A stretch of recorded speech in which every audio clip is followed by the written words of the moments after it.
Hey guys, Mike here. Real quick, guys, I'm busy out here foraging and getting a mimosa, honeysuckle, a couple things, and all my patches for that is around these blueberry patches that I pick every year for maybe the past 10 years or so. And I don't think I've ever noticed this, but these blueberries are all in the same stage of maturation, and I don't know why I never noticed that.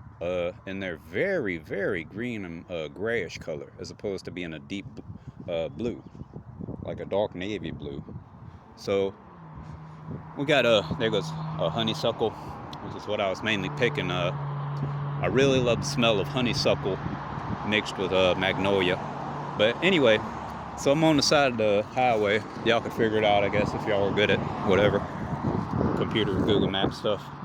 We're down here in the hood in Augusta, in the south side. You probably find about that sign, you know where I'm at. So, one thing also, guys, be real careful when you're walking through these. Water moccasins just absolutely love these things. The fruits, of course, can bring some other rodents and other small animals that they, of course, eat on. Of course, the snakes don't eat these, but they eat the things that eat these. And man, they are freaking packed on here this year. So it's kind of a waste of time to get here. I probably should have spent more time picking honeysuckle and mimosa silk. These look about the most mature you're gonna get. But yeah, they're packed back here. I have no idea why they're all back here either. I don't know how if somebody planted them a long, long time ago. If this was a bush, just natural thickets. You know, when you see like those blueberries over there, you can call that maybe a thicket because it ain't really. Oh, there goes the bucket. Somebody's probably picking. And this is actually more popular than you think it'd be. With the economy and a lot of bad stuff happening, of course, people are going to start to forage their food more and more. If you forage a good amount of your food and healthy and clean and all, you don't have to go to work as hard. Wow, amazing. This is free. This is the best form of exercise that you can get, getting out here in nature and letting all these trees and pollen and the grass and all that kind of flow through your hair and everything. We're next to a road. It's not really a busy road. This is actually, guys, I'll tell you, y'all are lucky today. This is Tobacco Road. If you guys are into literature from the old South, and you'll know that the tobacco roads, there's a lot of tobacco farms. Wow. But it was also a case of rural poverty and of lack of resources. And they wrote a book about it. And it was basically, these tobacco farmers that was out here in this area. They call it Tobacco Road.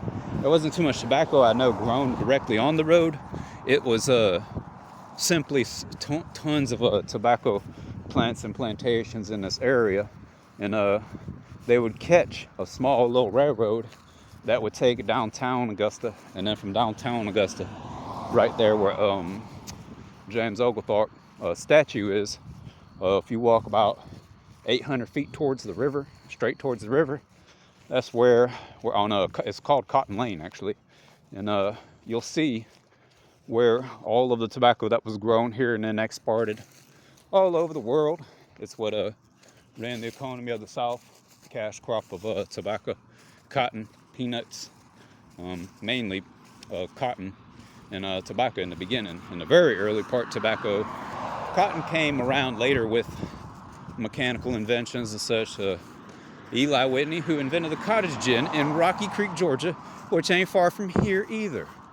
It's about 4 miles that way or so, where Eli Whitney did his thing. If he found it, I don't know. I don't care about who. Did this guy really found it? Did this, that? Look, Eli Whitney did it, okay? We could go back and find other models, but whatever. So this is the best health, the best exercise you guys can get. It's free. Guys, stop spending so much money on stupid stuff that doesn't work. Look, free. Watch this. Y'all have a triple bonus. Look at that bush, that thicket over there, blueberry bushes. Look at this. You guys know what this is? It's called an eastern prickly pear. You know what these are? They're the flower from the prickly pear cactus. Watch this. Wow. Throw that in there. Boom. Throw that in there. I got some magnesium glycinate from CVS. Get all that stuff. I'm throw that with all my other smell goods and all, and I lay it in my room, and I just simply let it dry out some, because all that stuff contributes to the good air quality inside when you have plants and tons of leaf and organic material. It lets off good molecules that can saturate the air, and it also takes out molecules that brush up against it, get right up on it and all that. That's a good thicket right there too of blueberries. They seem to do the best around pine trees. Of course, they're an acidic loving plant, so pine needles provide the real good cover. Man, this one's gonna have some monsters. I gotta come back and get that one. You can eat the flower of the eastern prickly pear.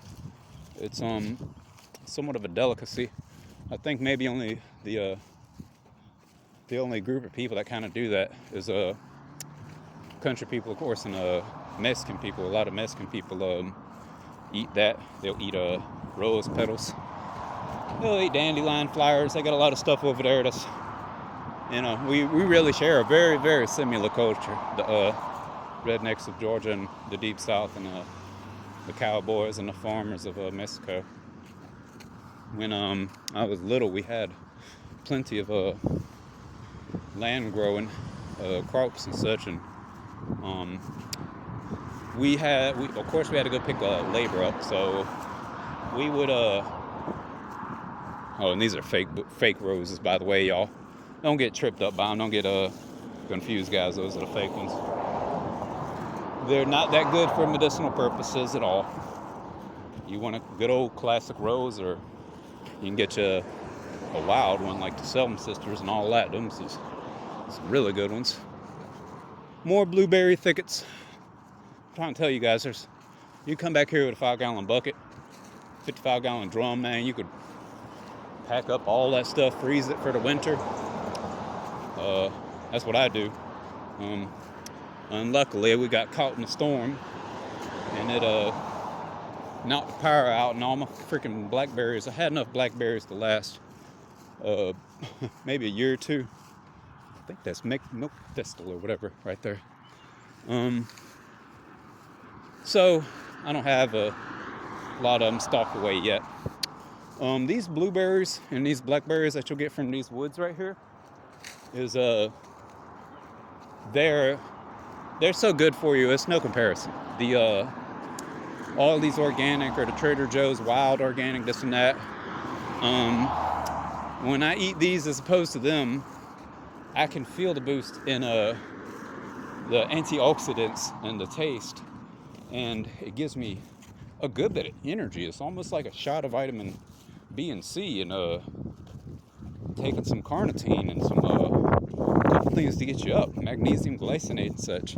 So it has a really good effect on me, and I do believe that if you were to spend 30-40 minutes doing this, picking them and such, that you'll get exercise, sunlight, which is of course helping your cardio, helping your respiratory, helping your skin, helping your immune. All this is pushing your health up, and then you eat good, clean food in your stomach. Ooh, this one looks. Let's see. Oh man, they're still hard as they could be. So you're getting the exercise portion of it down, and then you eat this good, clean food. It hasn't touched plastic. There's no plastic containers out here. This is fresh, real food. And again, guys, y'all want to pay $9 at Trader Joe's. Y'all pay, I mean, even for regular commercial blueberries, they're, I ain't gonna say they're horrible, because I do buy commercial blueberries often, but they are nowhere near the comparison. And with blueberries and blackberries, it's somewhat pronounced, but with strawberries, there is absolute, I don't know what this is. Let's see if it smells good. It smells like a cucumber. I'll throw that in there, throw it in the mix. I've seen that everywhere. I don't know the name of it.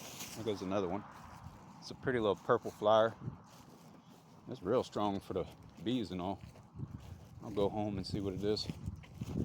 And that's another thing, guys. You can grew up on all this plants and nutrition, whatever, playing sports and all that, but there's nothing that everybody knows.